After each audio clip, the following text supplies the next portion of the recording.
Hello everyone and welcome back to the Option Writer. What I wanted to do this weekend is just kind of go over where we were in the market this week.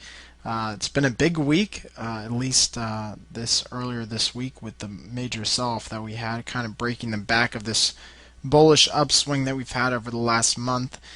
And then also take a look at some of the chart patterns I see happening in the market, particularly a head and shoulders top that's starting to form on the S&P 500.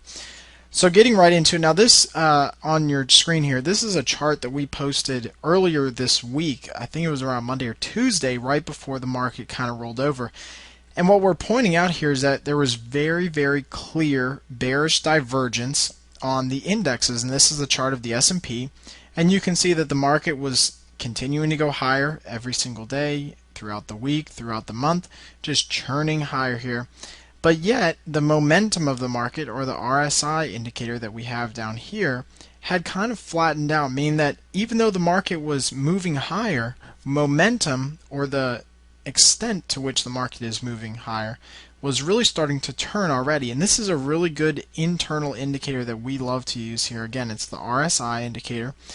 So when you see the RSI flatten out like it did in July, or even take a nosedive, which is sometimes going to happen, it'll start to go down before the market turns, then you know that's a very, very clear sign of bearish divergence, meaning that the market is way inflated and that at any point it could crack and break down. Ironically enough, this just happened to be the post that we put up the day before the market made its turn.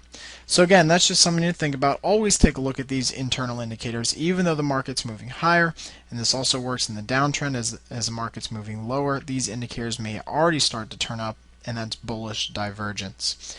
So taking a look here at the S&P, and I'm actually looking at the SPY, which is the ETF for the S&P, we have a very clear head and shoulders starting to form. Now there are two right shoulders on this particular ETF. A couple of the other ones don't have as defined right shoulders.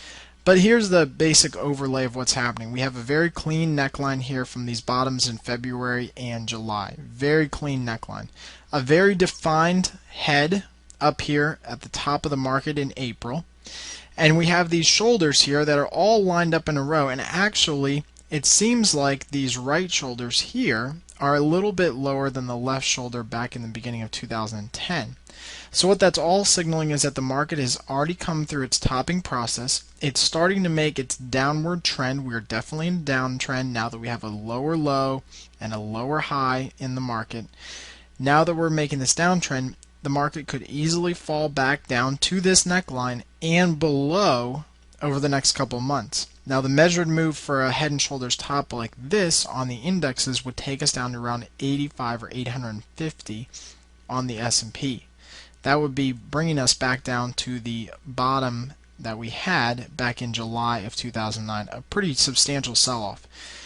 Now these patterns always don't work out as we all had hoped, but it's definitely something that we want to consider in our trading. We definitely don't want to be trading on the long side right now. We want to be looking for short opportunities at least over the next couple of weeks. As always, we hope this is helpful and happy trading.